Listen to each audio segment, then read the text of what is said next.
ஆற்று வாழ்வியல் மையத்தின் குழந்தைகளை புரிந்து கொள்வோம் என்ற நிகழ்வில் பெற்றோருக்காக ஐயா சிவகதிரவன் அவர்களின் கருத்து பகிர்வு.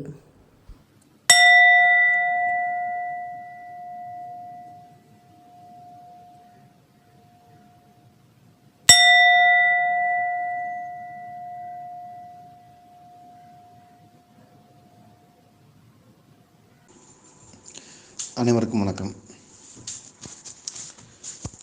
குழந்தைகள் நலம், குழந்தைகளுடைய கற்றல் நலம் என்று தொடர்ந்து நம் சந்திப்புகளில் பேசி கொண்டிருக்கிறோம். இன்றும் அதை பற்றி பேசுவதற்கான வாய்ப்பாகத்தான் இருக்கிறது.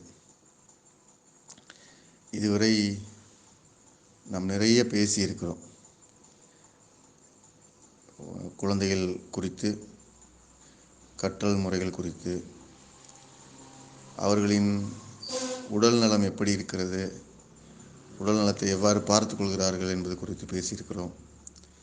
குழந்தைகள் எவ்வாறு உண்கிறார்கள், அவையெல்லாம் காணொளிகளாக இருக்கின்றன. குழந்தைகள் எவ்வாறு உண்கிறார்கள், சாப்பிடாத குழந்தைக்கு எவ்வாறு ஆற்றல் கிடைக்கிறது, எப்பொழுதும் குழந்தைகள் எவ்வாறு உற்சாகமாக இருக்கிறார்கள் என்றெல்லாம் பல்வேறு நிகழ்வுகளில் பேசியிருக்கிறோம். இம்மாதிரியான சந்திப்புகளில் பேசியிருக்கிறோம். பெற்றோர்களோடு பேசுகிற போது, ஆசிரியர்களோடு பேசுகிற போது என்று ஒரு கருத்து பகிர்வாக சந்திப்புகளில் குழந்தைகள் பற்றிய உரையாடல் நிகழ்வுகளில் பேசியிருக்கிறோம். கோவை குட்டியாகாயம் நிகழ்வு உட்பட பல்வேறு நிகழ்வுகளில் பேசியிருக்கிறோம். இவை தவிர கல்வியாளர்களினுடைய கல்வி விமர்சனங்கள் குறித்தும், குழந்தைகள் உறவு குறித்தும் பேசியிருக்கிறோம். இவையெல்லாம் நாம் பேசிக்கொண்டது தான். மிக குறிப்பாக புத்தகங்களை தனியாக எடுத்து வைத்து கொண்டு குழந்தைகள் மீது, புதிய கற்பித்தல் முறைகள் மீது நடைபெற்று கொண்டிருக்கிற மாற்றங்கள், அவற்றில் நாம் செய்ய வேண்டியவை, கவனிக்க வேண்டியவை என்றெல்லாம் கூட பேசியிருக்கிறோம். உதாரணமாக சொல்ல வேண்டுமென்றால், ஜான் கோல்டு குழந்தைகள் எவ்வாறு கற்கின்றனர் என்ற புத்தகத்தை நாம் தான் பேசியிருக்கிறோம்.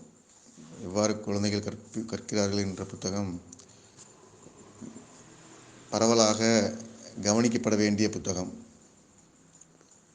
தமிழ் மொழிபெயர்ப்பில் வந்திருக்கிற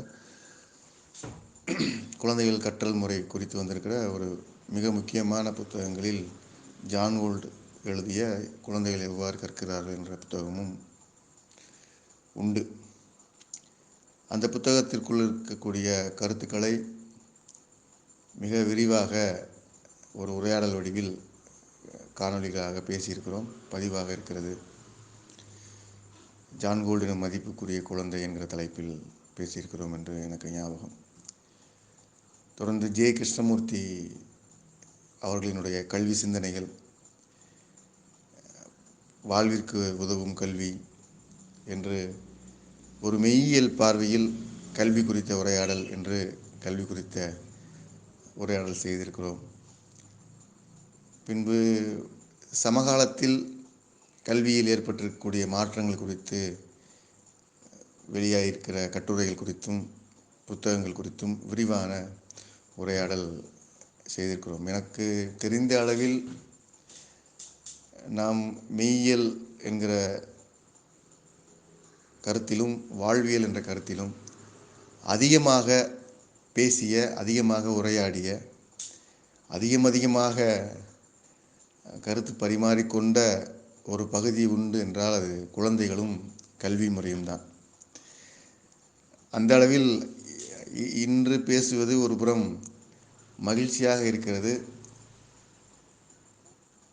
அதோடு புதிய கண்ணோட்டத்தில் இன்னும் நெருக்கமாக உங்களோடு இந்த குழந்தைகள் கற்றல், பெற்றோர் நிலை, பள்ளிக்கூடங்களுக்குள் இருக்கிற சிக்கல்கள், இவற்றை இன்னும் நெருக்கமாக உரையாட வேண்டும், கருத்துக்களை பகிர்ந்து கொள்ள வேண்டும் என்றுதான் இந்த வாய்ப்பை நான் உணர்கிறேன். அவ்வளவு எளிமையான வடிவத்தில் குழந்தைகள் இருந்தாலும் சிக்கலாக மாற்றி வைத்திருக்கிற கல்வி முறையும் பெற்றோர் நிலையும் தொடர்ந்து இருக்கிறது. குழந்தைகள் எளிமையானவர்கள் என்றெல்லாம் சொல்லிக்கொண்டே இவர்கள் பெற்றோர்களும் குழந்தை பராமரிப்பாளர்களும் ஆசிரியர்களும் பள்ளிக்கூடங்களும் குழந்தைகளை எளிமையானவர்கள் என்றே சொல்லி சொல்லி சிக்கலானவர்களாக மாற்றிக்கொண்டிருக்கிற ஒரு வேலையை நாம் பார்க்கிறோம். இந்த உரையாடலை செய்வதற்கு கூட அதுதான் காரணம். நேற்று கூட என்னிடம் ஒரு குழந்தை வளர்ப்பு குறித்து ஒரு சிக்கலை பகிர்ந்து கொள்கிற நிகழ்வு நடந்து கொண்டே இருக்கிறது. நான் பள்ளிக்கூடம் போக மாட்டேன் மாமா என்று ஒரு குழந்தை அழுது பேசுவதை நான் நேற்று கூட கேட்டேன், கண்டேன். பெற்றோர்களுக்கு என்ன செய்வதென்று தெரியவில்லை. அந்த குழந்தையோடு பயணிப்பவருக்கு என்ன செய்வதென்று தெரியவில்லை, எப்படி செய்வதென்று தெரியவில்லை. இதெல்லாம் புரிதலில் இருக்கிற குழந்தைகள் குறித்து, கற்றல் குறித்து புரிதல் ஏதும் இல்லாத அல்லது ஒரு முழுமையான புரிதல் இல்லாத நிலையினுடைய வெளிப்பாடாக இருப்பது என்பதுதான் உண்மை. இந்த புரிதல் வர வேண்டும் என்பதற்காகத்தான் இந்த உரையாடலை நாம் செய்கிறோம். என்னுடைய கருத்துக்களை நான் உங்களோடு பகிர்ந்து கொள்வதற்கு மீண்டும் மீண்டும் இருக்கிற ஒரே காரணம், புரிந்து கொள்ள வேண்டும் என்று நீங்கள் விரும்புகிறீர்கள். உங்கள் நடவடிக்கையின் வழியாக உங்கள் குழந்தைகள், உங்கள் மடியில் இருக்கிற குழந்தைகளினுடைய அழுகையை காண சகிக்காமல் ஒரு மாற்றம் வந்து விடாதா என்று நீங்கள் ஏங்குவதையும் தேடுவதையும் என்னிடம் வெளிப்படுத்துகிறீர்கள். அந்த வகையிலேயே நான் இதை உங்களுக்கு பகிர்ந்து கொள்கிறேன். மீண்டும் மீண்டும் பகிர்ந்து கொள்வதற்கான காரணம் அதுதான். அந்த வகையில் என்ன சிக்கல்கள் இருக்கின்றன, அவற்றை எவ்வாறு சீர் செய்து கொள்வது என்பது மிகவும் இன்றியமையாத ஒன்று. குழந்தை வளர்ப்பு அல்லது கல்வி முறை, கல்வி புகட்டுவது என்பது இன்றியமையாத ஒன்று. சமீபத்தில் நாம் உரையாடலில் கூட குழந்தைகளை என்ன செய்ய வேண்டும் என்று உங்களுக்கு ஒரு திட்டம் இருக்கிறது, அந்த திட்டத்திலேயே இயங்கிக் கொண்டிருக்கிறீர்கள் என்று நான் கொஞ்சம் அழுத்தமாகவே சொன்னேன். மீண்டும் குழந்தைகள் குறித்து ஒரு உரையாடலை நாம் செய்வதற்கான வாய்ப்பு அமைந்திருக்கிறது. கல்வி முறை மீதான விமர்சனங்கள் எல்லாம் ஒரு புறம் வைத்துக்கொள்வோம். பெற்றோர் ஆகிய நீங்கள், குழந்தை காப்பாளராக இருக்கிற நீங்கள், ஆசிரியராக இருக்கிற நீங்கள், குழந்தைகளை எவ்வாறு புரிந்து வைத்திருக்கிறீர்கள், குழந்தைகள் வெளிப்படுவதை எவ்வாறு பார்த்து கொண்டிருக்கிறீர்கள் என்பது முதன்மையான சிக்கல் துவங்குகிற இடம் அல்லது புரிதல் அவசியப்படுகிற இடம். நான் பார்த்தவரை நீங்கள் குழந்தையை முழுமையாக பார்க்க தெரியவில்லை என்பதை நான் கண்டுபிடித்திருக்கிறேன். இது ஒரு குற்றச்சாட்டாக நீங்கள் எடுத்துக்கொண்டாலும் கூட இது உண்மை. குழந்தை வளர்ப்பு என்று வந்தவுடன் நீங்கள் 2 விதமான நிலைகளை மட்டுமே தேர்வு செய்கிறீர்கள். அது உங்களது மனப்பதற்றத்தில் இருக்கிற நிலையாக இருக்கிறது. குழந்தை வளர்ப்பு என்றவுடன், ஒன்று, குழந்தையை ஒடுக்குகிற பள்ளிக்கூடங்களில் சேர்த்து விடுவது. இது ஒரு சாரார் செய்கிற நிலை. கடுமையான பயிற்சி முறைகள், காலையிலிருந்து இரவெல்லாம் குழந்தைகளை கற்கச் செய்கிற, அழுத்தம் தருகிற பள்ளிக்கூடங்களுக்குள் அவரை சேர்த்து விடுவது, அந்த குழந்தையை சேர்த்துவிட்டு உங்கள் கைகளை உதறிக்கொள்வது. ஒரு ஆரம்ப பாடசாலையில் சேர்த்து விட்டால் அவர் பொறியியல் வல்லுநராக வெளியில் வருவார் என்கிற அளவிற்கு குழந்தைக்கும் உங்களுக்குமாய் இருக்கிற அந்த உறவை துண்டித்து கொள்கிற நிலை. அப்படி செய்வதை நான் பார்க்கிறேன். பல்வேறு பள்ளிக்கூடங்கள் இன்றைக்கு தமது சந்தையை விரிவுபடுத்தியிருக்கின்றன.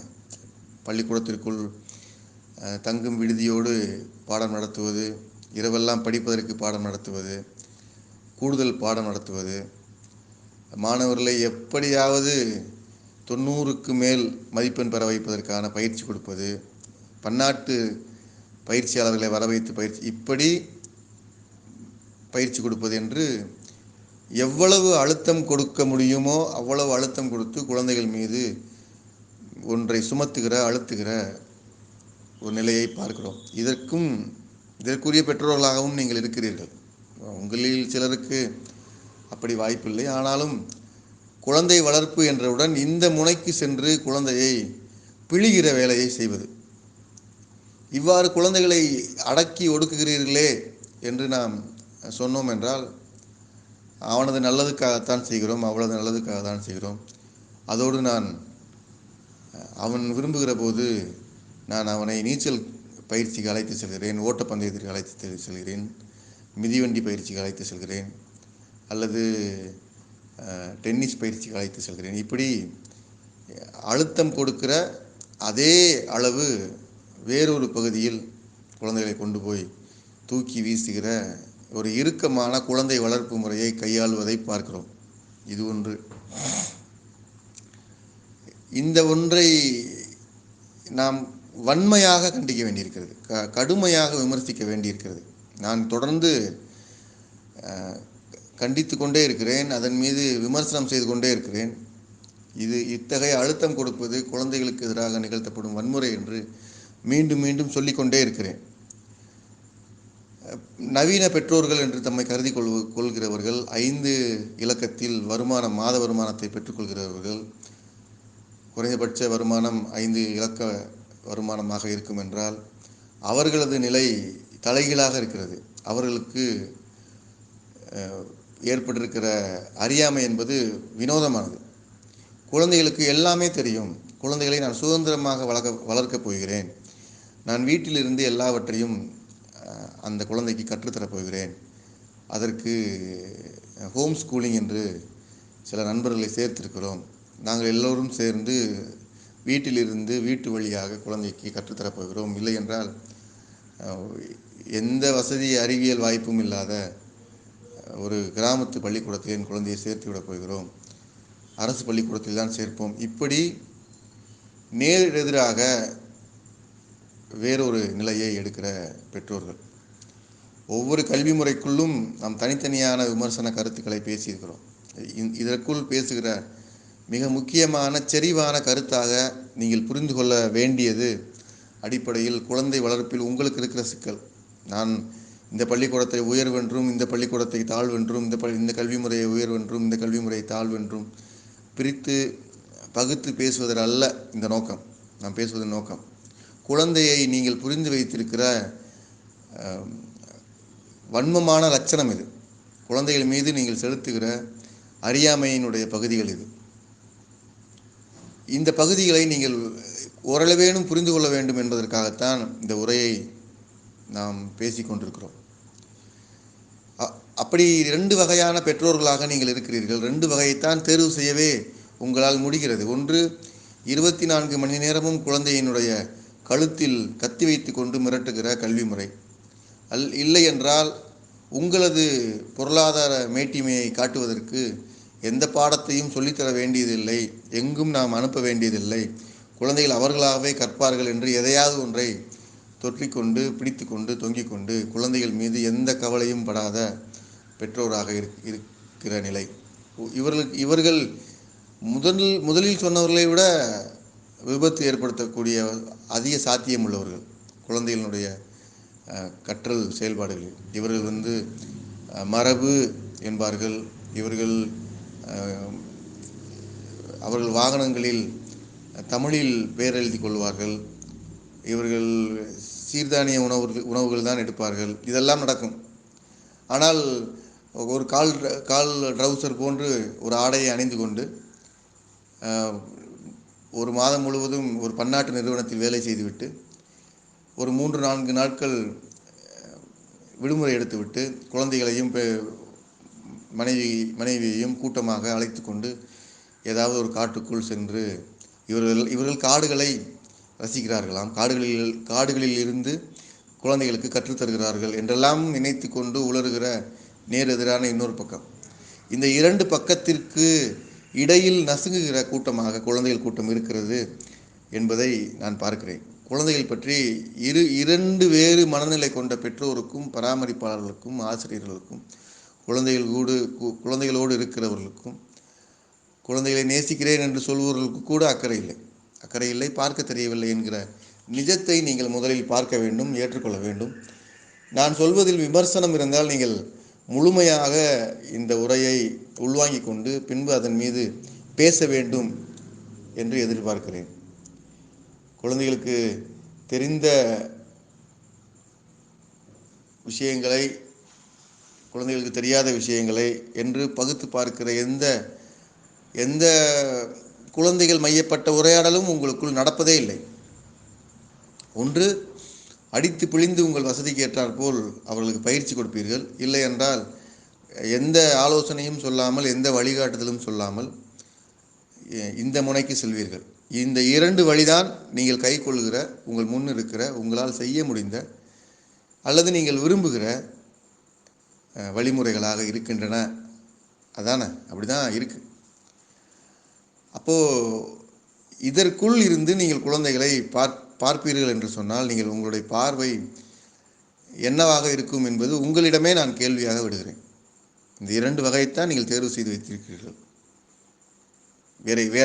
வேற வாய்ப்பே கிடையாது. உங்களிடம் செல்வம் இருந்தால் குழந்தை மீது எல்லாவற்றையும் சுதந்திரம் என்ற பெயரில் திறந்து விடுவது, அல்லது நீங்கள் செல்வம் சேர்க்க வேண்டும் என்று நினைத்து கொண்டிருந்தால் உங்கள் குழந்தையை அடித்து நொறுக்குகிற பயிற்சி கூடங்களில் தள்ளிவிடுவது. இதுதான் உங்கள் கண் முன் இருக்கிற வாய்ப்பு, அல்லது நீங்கள் பின்பற்றுகிற நிலைப்பாடு. இந்த நிலையை முதலில் நீங்கள் பார்க்க வேண்டும். அது சரிதானா என்று உங்களுக்குள் சோதித்து பார்க்க வேண்டும். அப்படித்தான் இருக்கிறீர்களா என்பதை நீங்கள் பகுத்து ஆய்ந்து பார்க்க வேண்டும். பின்பு அதிலிருந்து தயவு செய்து விடுபட வேண்டும். அதிலிருந்து விடுபட வேண்டும். இதுதான் நாம் பேசுவதற்கு இதுவரை நான் பேசிய எல்லா வகையான குழந்தைகள் மீதான விமர்சனங்களும், குழந்தைகள் மீதான பார்வையும், குழந்தைகள் பற்றிய புத்தகங்கள் சொல்லிய கருத்துக்களும், அதன் மீது நாம் பேசிய எல்லா உரையாடல்களினுடைய சாரமும் இதுதான். நீங்கள் குழந்தைகளை இரண்டு நிலையில் மட்டுமே பார்க்கிறீர்கள். இந்த இரண்டு நிலை அல்லாத வேறொரு பகுதி இருக்கிறது என்பதுதான் இதுவரை நான் முன்பு சொல்லிய குறிப்பிட்ட எல்லா உரைகளுக்குள்ளும் சாரமாக இருப்பது இதுதான் நம்ம பேசியிருக்கோம். இதுவரைக்கும் நம்ம குழந்தைகள் பற்றி பேசிய எல்லா உரையாடல்களும் இப்படியானதான் இருக்கு. குழந்தைகளை நீங்கள் சரியாக பார்க்கவில்லை. என் குழந்தை சாப்பிடவே மாட்டான் என்று குற்றம் சொல்லுகிற பெற்றோர்கள் என்னிடம் வந்திருக்கிறார்கள். 2 நாள் ஆனாலும் சாப்பிடாது என்று சொல்லிய பெற்றோர்கள் உண்டு. அந்த பெற்றோருக்கு விளக்குவதற்காக குழந்தையினுடைய காது எவ்வாறு வேலை செய்கிறது, மூக்கு எவ்வாறு வேலை செய்கிறது, தோல் எவ்வாறு வேலை செய்கிறது என்றெல்லாம் தனியான உரையை நம்ம பேசியது உண்டு. இப்படி பல்வேறு வகையான வழிகளில், பல்வேறு வகையான செயல்பாடுகளில், பல்வேறு வகையான நடைமுறைகளில் நமது உரையாடல் தொடர்ந்து நடந்து கொண்டே இருக்கிறது. என்றாலும் கூட நீங்கள் அடிப்படையை புரிந்து கொள்ள வேண்டும் என்பதற்காக மீண்டும் பேசுகிறோம். இந்த சந்திப்பு அப்படித்தான் இருக்கிறது. மீண்டும் அவற்றை மீண்டும் நெருக்கமாக புரிந்து கொள்வதற்காக பேசுகிறோம். நம் முன்னு இருக்கிற 2 வகையான செயல்முறை இதுதான். ஒன்று, குழந்தைகளை அழுத்துவது, அல்லது குழந்தைகளை முழுவதுமாக கட்டவிழ்த்து விடுவது. இந்த இரண்டும் சரியான அணுகுமுறை அல்ல. குழந்தைகளை நீங்கள் சற்று நெருக்கமாக, முழுமையாக புரிந்து கொள்ள வேண்டும் என்பதுதான் இந்த உரையினுடைய நோக்கம். நான் புரிந்து வைத்திருப்பதும் அதுதான். குழந்தைகளுக்கு எதுவுமே தெரியாது என்பதும் பிழையான பார்வை. குழந்தைகள் எல்லாமும் தெரிந்து வைத்திருக்கிறார்கள் என்பதும் பிழையான பார்வை. குழந்தைகளுக்கு தெரிந்தவையும் உண்டு, தெரியாதவையும் உண்டு. குழந்தைகளுக்கு உள்ளே இருப்பதும் உண்டு, புதிதாக கற்றுக்கொள்வதும் உண்டு. குழந்தைகள் 2 விதமாகவும் இருக்கிறார்கள் என்பதை நீங்கள் புரிந்து கொள்ள வேண்டும். 2 விதமாகவும் இருக்கிறார்கள், 2 விதமாகவும் இருப்பார்கள். ஜென் மரபில் நீங்கள் அனுபவம் பெற்றவராக இருப்பீர்கள் என்றால், அறிமுகம் பெற்றவராக இருப்பீர்கள் என்றால், இரண்டு நிலையையும் சமமாக பாவிக்கிற ஒரு சிந்தனை முறை ஜென் மரபில் உண்டு. மரபார்ந்த தமிழ் மரபில் உண்டு. இவை அடிப்படை. இன்று உங்களுக்கு வளர்ந்து வந்திருக்கிற மெய்யியல் சிந்தனை முறைகள் பற்றிய பார்வையும் கிடையாது. ஆழமாக சிந்தித்து புரிந்து கொள்கிற மரபார்ந்த மிச்சங்கள் கூட கிடையாது. மரபும் உங்கள் கையில் கிடையாது. மரபை விட்டு வளர்கிறோம் என்று தான் நீங்கள் வளர்ந்தீர்கள். வளர்ந்து நிற்கிற சிந்தனை முறையும் மெய்யியல் பார்வையும் கிடையாது. உங்களது பார்வை அறியாமையினாலேயே இந்த இரண்டு வகையான போக்கினை நீங்கள் நாடுகிறீர்கள் அல்லது விரும்புகிறீர்கள். குழந்தைகளை பொறுத்தவரை இரண்டுமாக இருப்பார்கள். இரண்டும் இருக்கும். குழந்தைகள் தமக்கே உரிய சில இயல்புகளை, சிந்தனை போக்குகளை உள்ளே வைத்திருப்பார்கள். அது அவர்களுக்கு தெரிந்தது. இந்த உலகில் வாழ்வதற்குரிய செயல்பாட்டு முறைகளை கற்றுக்கொள்வதற்காக காத்திருப்பார்கள். இது அவர்களுக்கு தெரியாதது. இந்த இரண்டையும் புரிந்து கொள்கிற, இணைக்கிற ஒரு கல்வி முறை உங்களிடம் இருக்கிறதா என்றால் அதுதான் இந்த உரையாடலை செய்வதற்குரிய நோக்கம். இல்லை, அப்படி ஒரு கல்வி முறை உங்களுக்கு கிடையாது. இந்த வேறுபாடு இருக்கிறது, இப்படிப்பட்ட வேறுபாடோடு குழந்தைகள் இருக்கிறார்கள் என்பது கூட நீங்கள் பார்ப்பதற்கில்லை. குழந்தைகளுக்கு தெரிந்த பகுதிகளும் உண்டு, தெரியாத பகுதிகளும் உண்டு என்று உங்களால் புரிந்து கொள்வதற்கே நிறைய உரையாட வேண்டி இருக்கிறது. குழந்தையை பற்றி பேசுகிற போது அவன் அப்படி இருக்கிறான், இப்படி இருக்கிறான், நான் ஆடையை போட்டவுடன் புரிந்து கொள்வான், நான் சங்கிலியை போட்டவுடன் தெரிந்து கொள்வான், நான் சேலையை கட்டியவுடன் கண்டுபிடித்து விடுவாள் என் மகள், இதெல்லாம் சொல்வீர்கள். ஆனால் குழந்தைக்கு ஒன்றும் தெரியாது, நீ பாடப்புத்தகத்தின் வழியாகவே கற்றுக்கொள்ள வேண்டும் என்றும் சொல்வீர்கள். இது ஒரு குழப்பமான மனநிலை. இது குழந்தைகள் சம்பந்தப்பட்டதல்ல, உங்களது மனநிலை சம்பந்தப்பட்டது.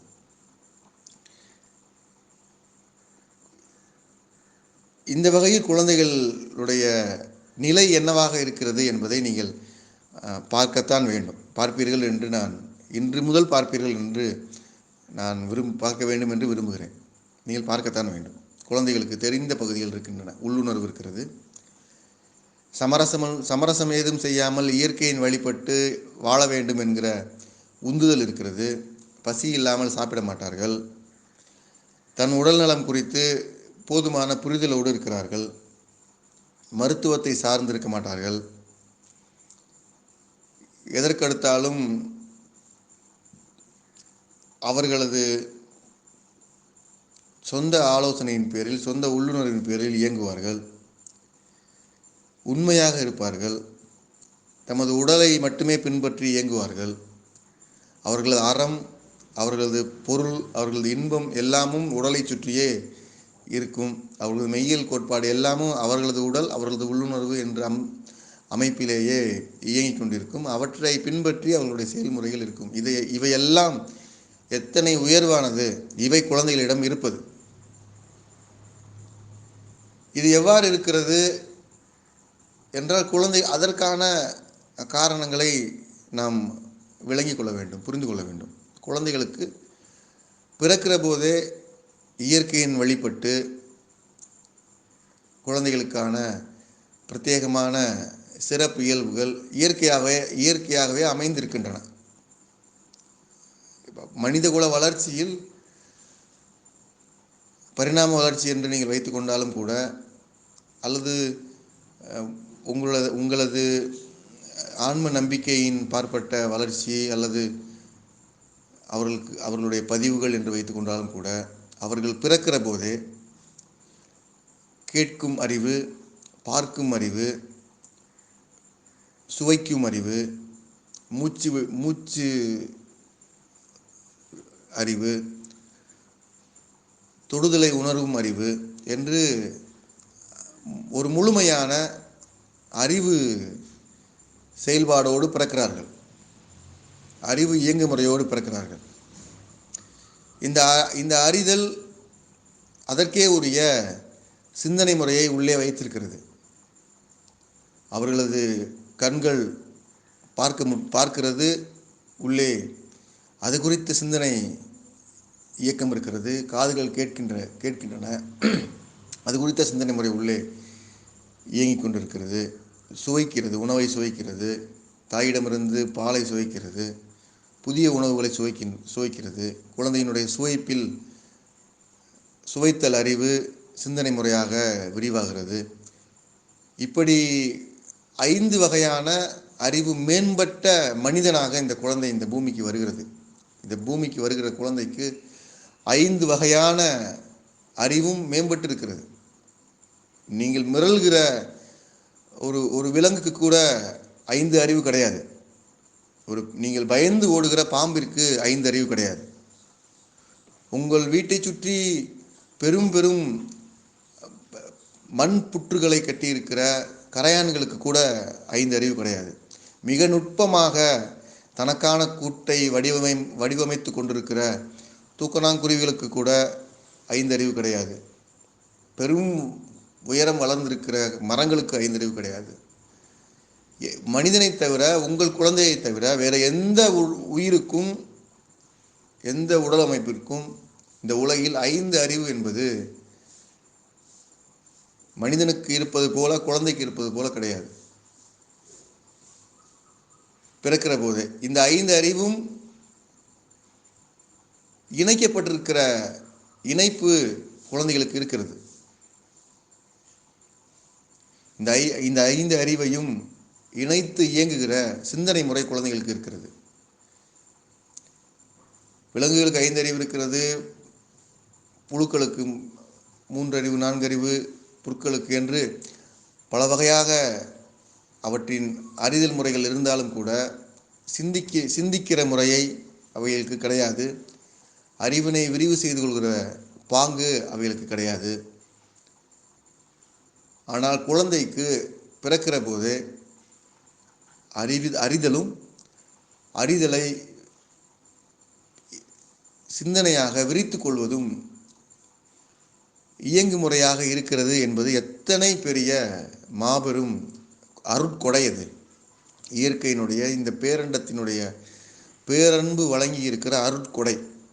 5 அறிவும் அந்த 5 அறிவு உள்ளே இயக்கமாக சுழன்று சிந்தனையாக மாறுகிற சிந்தனை முறையும் இந்த குழந்தைக்கு வாய்க்கப்பட்டிருக்கிறது என்பது உங்களுக்கு தெரியாது, உங்களுக்கு தெரியவில்லை. இந்த நிலையை நீங்கள் புரிந்து கொள்வீர்கள் என்றால், இந்த நிலையை நீங்கள் பார்ப்பீர்கள் என்றால், குழந்தைகளை பின்பற்றுவதில் உங்களுக்கு எந்தவித சிக்கலும் இருக்காது. இந்த 5 அறிவையும் சிந்தனையோடு இயக்கமாக்கி விரிவு செய்கிற இந்த குழந்தையினுடைய பாங்கு, குழந்தை வளர வளர புதிய பார்வைகள், புதிய ஒளி, புதிய சுவை, புதிய துர்நாற்றங்கள், நாற்றங்கள், புதிய பரிசங்கள் என்று அறிவை கிரகித்து அறிவின் வழியாக சிந்தனையை விருத்தி செய்து கொள்கிற வளர்ச்சி முறை குழந்தைகளுக்கு இருந்து கொண்டே இருக்கின்றன. தொடர்ந்து அப்படித்தான் இருக்கும். இது அடிப்படையாக உங்களுக்கும் இருந்தது. எல்லா குழந்தைகளுக்கும் இப்படித்தான் இருக்கும். 5 அறிவோடு பிறப்பார்கள். அறிவை உட்கரித்து கொண்டு, அறிவை உள்ளே வைத்து கொண்டு, தன் வளர்ச்சி போக்கில் அறிவின் வழியாக பெற்றுக்கொண்டதை சிந்தனைக்கு உட்படுத்தி சிந்தனையை விசாலமாக்கி கொள்வார்கள். சிந்தனை விசாலமாகும். இது ஒரு இயற்கையினுடைய பேரழகு, இயற்கையினுடைய அருட்கொடை. இப்படி குழந்தைகள் பிறக்கிறார்கள் என்பதை நீங்கள் பார்க்கவில்லை, பார்க்க வேண்டும். சரி, இப்படி பார்த்தாச்சு. அடுத்தது இந்த 5 அறிவோடு சிந்தனை முறையோடு இருக்கிற இந்த 6 அறிவு என்று நாம் கருதுகிற, நாம் நம்புகிற 6 அறிவு என்றெல்லாம் அதை வைத்துக்கொள்ளலாம். 5 அறிவை ஒருங்கிணைக்கிற சிந்தனை விசாலத்தன்மை, இதுதான் மனிதனுடைய உள்கட்டமைப்பு. நவீன விஞ்ஞானம் வரையறுத்து வைத்திருக்கிற 6 அறிவு, 7 அறிவு அதெல்லாம் அவர்கள் உளவியல் சார்பாக விரிவாக பேசுகிறார்கள். மனம் என்பது கூடுதலானது என்று மரபு சொல்கிறது. இது அதற்குள் போக வேண்டாம், அது தனியாக பேசிக்கொள்ள வேண்டியது. 5 அறிதல் முறையும் அவற்றை கிரகித்து சிந்திக்கிற விரிவான சிந்தனை முறையும் குழந்தைகளுக்கு இருக்கிறது என்பது எளிய ஒரு வரி உண்மை. 5 அறிதல் முறைகளும் அவற்றை உட்கிரகித்து சிந்தித்து சிந்தனையை விசாலமாக்கிக் கொள்கிற இயங்கு முறையும் இருக்கிறது. இது குழந்தைகளுக்கு அடிப்படையாக வழங்கப்பட்ட அருள் கொடை. இதை நீங்கள் பார்த்திருக்கிறீர்களா? பார்த்ததில்லை. இப்போது அவர்கள் இந்த உலகத்திற்கு வந்து விட்டார்கள். வருகிற போதே இத்தகைய தன்மையோடு இருக்கிறார்கள். இப்பொழுது இந்த உலகத்தை அவர்கள் பார்க்கிற போது இந்த உலகில் இருக்கிற தன் கண்ணில் படுகிற, காதில் கேட்கிற, சுவைக்கிற இந்த உலகத்தோடு உறவு பாராட்ட வேண்டும். இந்த உலகில் அவர்கள் அறியாத செய்திகள் புரியாத நிலையில் இருக்கின்றன. அவர்களுக்கு புரிந்து கொள்ள முடியாத நிலையில் உலகம் வேறொன்றான வேகத்தில் சென்று கொண்டிருக்கிறது. இது குறித்து அவர்கள் உங்களிடம் வினா எழுப்புவார்கள். ஏற்கனவே அவர்களுக்கு அறிவு இருக்கிறது. ஏற்கனவே அவர்களுக்கு புரிதல் இருக்கிறது, சிந்தனை முறை இருக்கிறது. இந்த சிந்தனை முறையினை மையமாக வைத்துக்கொண்டு சிந்தனை முறையினுடைய விரிவை பேசுவதற்காக உங்களிடம் வினா எழுப்புவார்கள். என்னை ஒன்று தொடுவது போல் தெரிகிறது. தொடுவது என்ன? தொடுவது சிந்தனை, அவர்களுக்குள் இருக்கிற சிந்தனை. குழந்தை உங்களிடம் கேட்கும், என்னை ஒன்று தொடுவது போல் இருக்கிறது, தொடுவது என்ன? இதில் என்ன என்பது அவர்களுக்கு புதியது. ஆனால் தொடுவது தெரியும். ஒரு பெரும் சத்தம் கேட்டது போல் இருந்தது. சத்தம் எழுப்பியது யார்? சத்தம், ஒளி, அது ஏற்படுத்துகிற அதிர்வு எல்லாம் அவர்களுக்கு தெரியும். ஆனால் ஏற்படுத்தியது யார் என்று அவர்களுக்கு தெரிந்து கொள்வது புதியது. இப்படி வெளிச்சமாக இருக்கிறது, இது ஒளி என்று எனக்கு தெரிகிறது. இந்த ஒளி எங்கிருந்து வருகிறது, எவ்வாறு வருகிறது என்பது புதியது. இப்படி ஒவ்வொன்றுக்குள்ளும் அவர்கள் அறிந்த ஒன்றிலிருந்து புதிய ஒன்றை கற்றுக்கொள்கிற முறையில்தான் அவர்களுக்கு கல்வி நடக்க வேண்டும். அதுதான் கல்வி நடப்பதற்கான முறை. அவர்களுக்கு தெரிந்த அறிவிலிருந்து, அவர்களுக்கு பிறப்பிலேயே அருட்கொடையாக இருக்கிற அறிவிலிருந்து புதிய ஒன்றை வினாவாக எழுப்பி அவற்றிலிருந்து கற்றுக்கொள்கிற கற்றல் முறை இன்று உங்களிடம் இல்லை.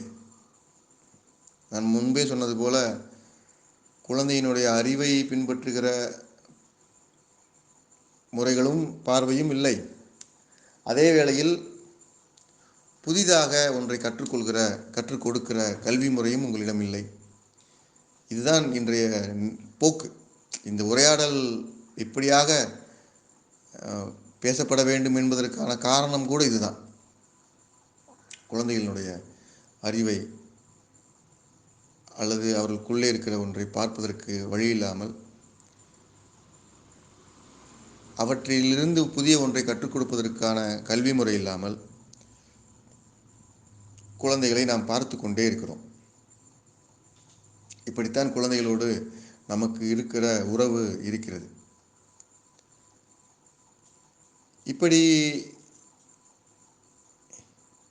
இப்படிப்பட்ட கல்வி முறை இன்று நம்மிடம் இல்லை என்பது ஒரு புறம். ஆனால் இப்படி ஒரு தேவை இருக்கிறது என்பதே நமக்கு தெரியவில்லை. குழந்தையினுடைய வினாக்கள் எங்கிருந்து எழும்புகின்றன என்பதை பார்ப்பதற்குரிய பெற்றோராக நாம் எப்போதுமே இருந்ததில்லை. குழந்தைகள் கேள்விகள் எழுப்புகிறார்கள் என்றால் உடனடியாக அவர்கள் கையில் ஏதாவது ஒரு ஊடகத்தை திணித்துவிட்டு நாம் வேலையை பார்த்து கொண்டிருக்கிற பெற்றோராக மாறியிருக்கிறோம். அப்படிப்பட்ட பெற்றோர்களாக நாம் இருக்கிற போது இந்த அறிவையும், இந்த அறிவிலிருந்து கற்றுக்கொள்கிற கற்றலையும், அதற்கான கல்வி முறையையும் நாம் எங்கிருந்து குழந்தைகளுக்கு கொடுப்பது, எப்படி கொடுப்பது? இதுதான் நான் உங்கள் முன் வைக்கிற கேள்வி. நான் அதைத்தான் மீண்டும் மீண்டும் சொல்கிறேன். கல்வியாளர் என்பது பள்ளிக்கூடங்களுக்குள் நடப்பதற்கு வாய்ப்பே கிடையாது. கல்வியாளர்கள் பள்ளிக்கூடங்களுக்குள் சென்றெல்லாம் சொல்லித் தருவதற்கு வாய்ப்பில்லை. நீங்கள் தான் கல்வியாளராக மாற வேண்டும். பெற்றோர்கள் தான் கல்வியாளர்கள். குழந்தை மீது படுகிறவர்கள் தான் கல்வியாளர்கள். நீங்கள் அடிப்படையை புரிந்து கொண்டால் இது குறித்த உரையாடலை நாம் தொடர்ந்து செய்ய முடியும். குழந்தைகள் என்பவர்கள் எவ்வாறு இருக்கிறார்கள், யாராக இருக்கிறார்கள் என்பதை நீங்கள் புரிந்து கொண்டால், அவர்களது வினாக்களுக்கு எவ்வாறு பதிலளிக்க வேண்டும் என்பதை நீங்கள் உணர்ந்து கொண்டால், அவர்களுக்கு நீங்கள் தொடர்ந்து வழிகாட்ட முடியும், நெறிப்படுத்த முடியும். இதில் உங்களுக்கே போதுமான பார்வை இல்லை. நீங்கள் உங்களது சுவையை நீங்கள் பார்த்ததில்லை, உங்களது ஒளியை நீங்கள் கேட்டதில்லை, உங்களது கண் பார்வையை நீங்கள் விரிவாக பயன்படுத்தியதில்லை, அதற்கு உட்பட்டதில்லை. சுவாசத்தில் உங்களுக்கு பெரிய சிக்கல் இருக்கிறது. உங்களை யாராவது தொட்டால் கிள்ளினால் கூட உங்களுக்கு தெரிவதற்கு வாய்ப்பில்லாமல் இருக்கிறீர்கள். இப்படிப்பட்ட சூழலில் நீங்கள் குழந்தைகளுக்கு என்ன கற்றுத்தர முடியும் என்பதுதான் இந்த சிக்கலாக மாறி நிற்கிறது. அடிப்படையில் நீங்கள் குழந்தைகளோடு இயங்க வேண்டும் என்று நீங்கள் முடிவு செய்த உடனேயே நான் பலமுறை சொல்லியிருக்கிறேன். நீங்கள் உங்களை நீங்கள் எவ்வாறு தெரிந்து கொள்கிறீர்களோ, உங்களை நீங்கள் எவ்வளவு தெரிந்து கொள்கிறீர்களோ அவ்வளவுதான் உங்களால் குழந்தைகளோடு இயங்க முடியும். உங்களை பற்றி உங்களுக்கு எதுவும் தெரியவில்லை என்றால் குழந்தைகளோடு உங்களுக்கு இயங்குவதற்கு வாய்ப்பே கிடையாது. குழந்தைகளோடு இயங்குகிற இயக்கம் என்பது உங்களை பற்றி உங்களுக்கு தெரிந்திருக்கிற இயக்கத்தோடு சம்பந்தப்பட்டது, அதோடு தொடர்புடையது. எனக்கு என்னை பற்றி எதுவும் தெரியாது என்றால் உங்களுக்கு குழந்தைகளோடு இயங்குவதற்கு ஒன்றுமே இல்லை, செயல்படாது, வேலை செய்யாது. நீங்கள் விரும்புகிற எந்த விளைவையும் குழந்தைகள் மத்தியில் நீங்கள் பார்க்க முடியாது. நீங்கள் ஒரு புறம் இழுத்து கொண்டிருப்பீர்கள், குழந்தைகள் ஒரு நேர்பாதையில் சென்று கொண்டிருப்பார்கள். அடிப்படையில் நீங்கள் குழந்தைகளை புரிந்து கொள்வதும் குழந்தைகளோடு இயங்குவதற்கும் குழந்தைகளை நீங்கள் பாதுகாப்பாக உடன் வழி நடத்துவதற்கும் அடிப்படையில் இன்றியமையாமல் ஒன்று இருப்பது எதுவென்றால், உங்களுக்கு இந்த புரிதல் வேண்டும். நான் இவ்வளவு நேரம் உங்களோடு பகிர்ந்து கொண்ட கருத்துக்களை நீங்கள் உள்வாங்கி புரிந்து கொள்ள வேண்டிய அவசியம் இருக்கிறது. இந்த புரிதல் உங்களுக்கு வேண்டும். இந்த புரிதல் இல்லாத பெற்றோராக, பராமரிப்பாளராக, ஆசிரியராக நீங்கள் இருப்பீர்கள் என்று சொன்னால் அது உபயோகமானது இல்லை. அது பயன்பாட்டிற்குரியதல்ல, பயன்படாது. அடிப்படையில் இவ்வளவு சிக்கல்கள் ஏற்பட்டதற்கு காரணமே குழந்தைகள் பற்றி உங்களுக்கு பார்க்கிற பார்வை பிழையாக கற்பிக்கப்பட்டிருக்கிறது. நீங்கள் தெரிந்து கொண்டவற்றிலிருந்து தான் இந்த முடிவுகளை எடுத்திருக்கிறீர்கள். நீங்கள் ஒன்றும் கண்டுபிடிக்கவில்லை, எனக்கு நன்றாக தெரியும். நீங்கள் சொந்த முயற்சியில் எதையுமே கண்டுபிடிக்கவில்லை. உங்களுக்கு கையில் வைத்திருக்கிற எல்லா முடிவுகளும் உங்களுக்கு முன்னே சென்றவர்கள் குழந்தைகள் பற்றி உங்களுக்கு எழுதி கொடுத்த காகிதங்கள் தான். அந்த காகிதங்களை படித்து கொண்டு அந்த வகையிலேயே குழந்தைகளை வழிநடத்துகிறீர்கள், குழந்தைகளோடு உடன் இருக்கிறீர்கள், குழந்தைகளை பள்ளிக்கு அனுப்புகிறீர்கள், குழந்தைகளுக்கு உணவு சமைத்து தருகிறீர்கள்.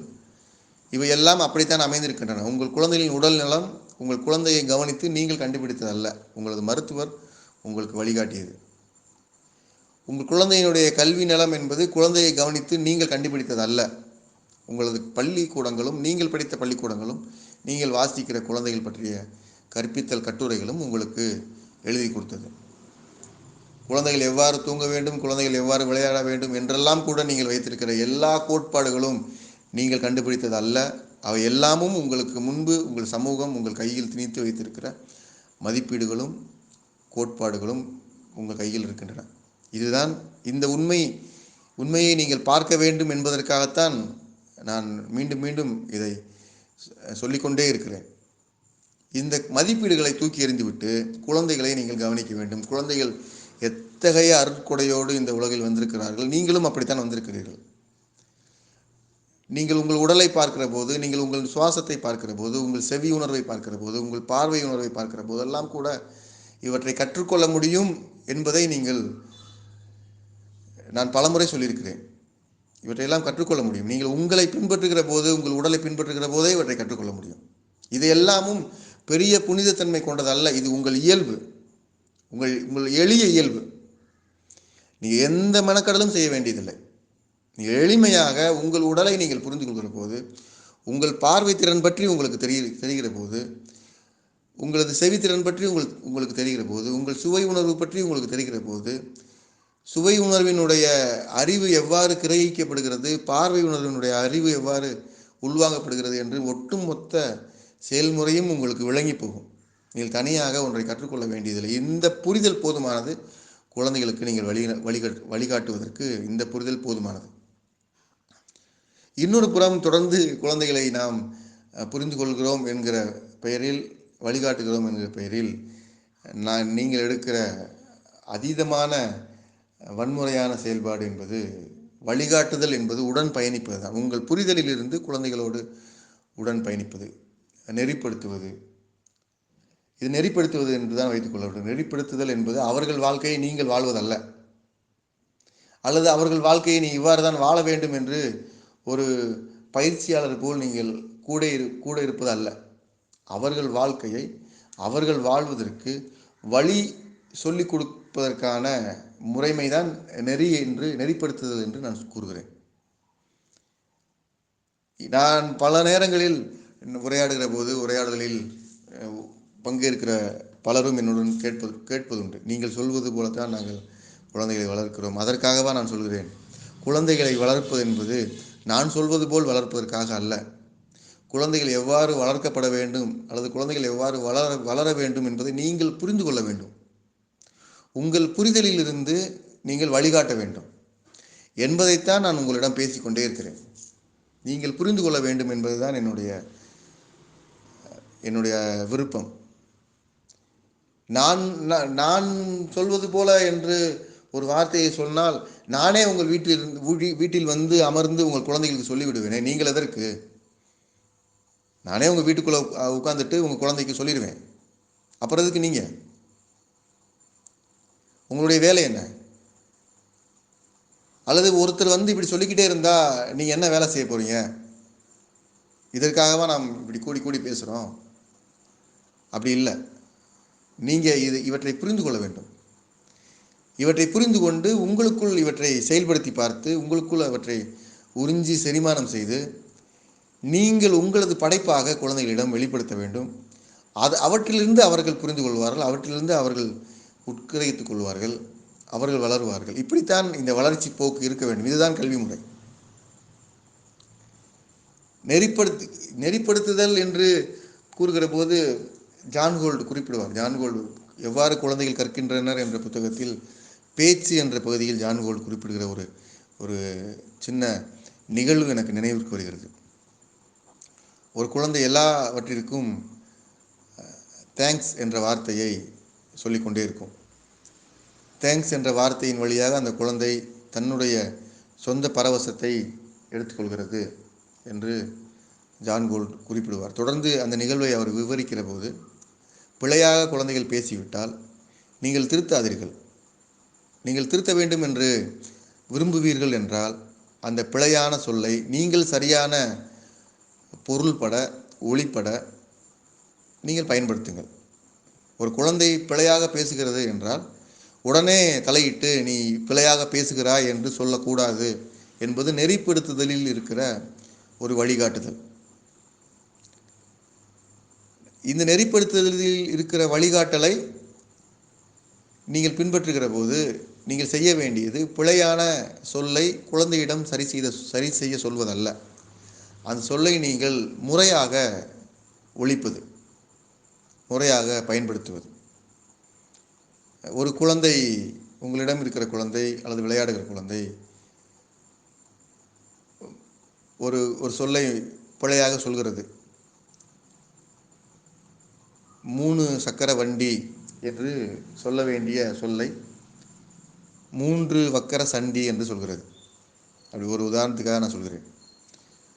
3 வக்கர சண்டி என்று சொன்னவுடன் நீங்கள் உடனடியாக தலையிட்டு அதை அப்படி சொல்லக்கூடாது, இதில் எத்தனை சக்கரம் என்று எண்ணிப்பார், 1 2 3 இருக்கிறதா, எனவே இந்த 3 வட்டமான பொருட்களை சக்கரம் என்று அழைப்போம், எனவே நாம் 3 சக்கர வண்டி என்று பயன்படுத்துகிறோம் என்றெல்லாம் நீங்கள் அவர்களிடம் உளறி கொட்டுவதற்கு ஒன்றுமே இல்லை. குழந்தை 3 சக்கர வண்டியை 3 வக்கர சண்டி என்று சொல்கிறது என்றால், அது உங்களுக்கு புரிகிறது என்றால், நீங்கள் குழந்தையோடு பேசுகிற போது 3 வக்கர சண்டி என்று பயன்படுத்தாமல் 3 சக்கர வண்டி என்று நீங்கள் அந்த சொல்லை பயன்படுத்துங்கள். இதுதான் நெறிப்படுத்தும் முறை.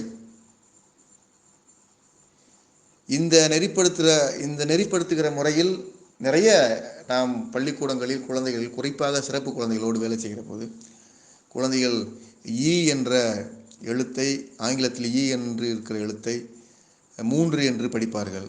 எம் என்று இருக்கிற எழுத்தை டபிள்யூ என்று படிப்பார்கள். இப்படி யூ என்று இருக்கிற எழுத்தை என் என்று, இப்படி பலவிதமாக குழந்தைகளினுடைய பார்வைத்திறன் பிறழ்வாக, அது ஒன்றும் பிழை இல்லை. குழந்தைகளுக்கு பார்க்கிற அறிவு இருக்கிறது. இது என்னவென்று புரிந்து கொள்வதற்கு நாம் உதவி செய்ய வேண்டும் என்பது நம்ம முன்பே பேசியிருக்கிறோம். இந்த நெறிப்பாடுகளை நீங்கள் உங்கள் புரிதலில் இருந்து உள்வாங்கி கொள்வீர்கள் என்றால் நீங்கள் நெறிப்படுத்துவதற்கு நியாயம் உள்ளவர்கள். இந்த உள்வாங்கல் எங்கிருந்து வரும் என்றால் நீங்கள் உங்களை கவனிக்கிற போது மட்டும்தான் வரும். இதுதான் அடிப்படையாக குழந்தைகளை நீங்கள் புரிந்து கொள்வதற்குரிய வழி, குழந்தைகளோடு நீங்கள் இயங்குவதற்குரிய பாதை. இந்த வகையில் நீங்கள் உள்ளே வாங்கிக் கொள்வீர்கள் என்று சொன்னால், உள்ளே உங்களை வளர்த்து கொள்வீர்கள் என்று சொன்னால், உங்களை நீங்கள் கவனித்து கொண்டு பயணிப்பீர்கள் என்று சொன்னால், குழந்தை வளர்ப்பு என்பது இல்லாமல் போகும். அது ஒரு பயணமாக மாறிப்போகும், மிக இயல்பான பயணமாக மாறிப்போகும். இப்படி ஒரு மாற்றத்தை நீங்கள் உருவாக்க வேண்டும் என்பதுதான் இந்த குழந்தைகள் குறித்த உரையாடலினுடைய இலக்கு, இறுதி இலக்கு. அதுதான் உங்கள் புரிதலில் இருந்து நீங்கள் கற்றுக்கொண்டவற்றை உங்களோடு இருக்கிற ஒவ்வொரு மனிதனுக்கும் பகிர்ந்து கொள்வது போல குழந்தைகளோடு பகிர்ந்து கொள்ளப் போகிறீர்கள். இதுதான் இதிலே இருக்கிற சிந்தனை கருத்து. குழந்தைகள் பயம் கொள்கிறார்கள், குழந்தைகள் அழுகிறார்கள், குழந்தைகளை கட்டுப்படுத்த முடியாது. இதை எல்லாமும் உங்களது பற்றாக்குறை. உங்களுக்கு பார்க்க தெரியவில்லை. அழுகை எங்கிருந்து, நீங்கள் அழுவதற்கும் குழந்தைகள் அழுவதற்கும் ஒரே காரணம்தான். உங்களுக்கு கோபம் எங்கிருந்து எழும்புகிறதோ அப்படியான ஒரே வடிவத்தில் தான் குழந்தைகளுக்கும் கோபம் எழும்புகிறது. உங்கள் கோபத்தை நீங்கள் முழுமையாக தனித்து கொள்வதற்கு நீங்கள் கற்றுக்கொள்ளும் நபராக, பார்க்கிற நபராக, தேடுகிற நபராக இல்லை என்றால் எந்த நியாயத்திலும் நீங்கள் குழந்தைகளோடு கோபம் கொள்ளாதே, அழாதே, பயம் கொள்ளாதே என்று சொல்வதற்கு வழியே இல்லை. ஆனால் வழி இல்லை என்று நீங்கள் தவிப்பதற்கு ஒன்றும் இல்லை.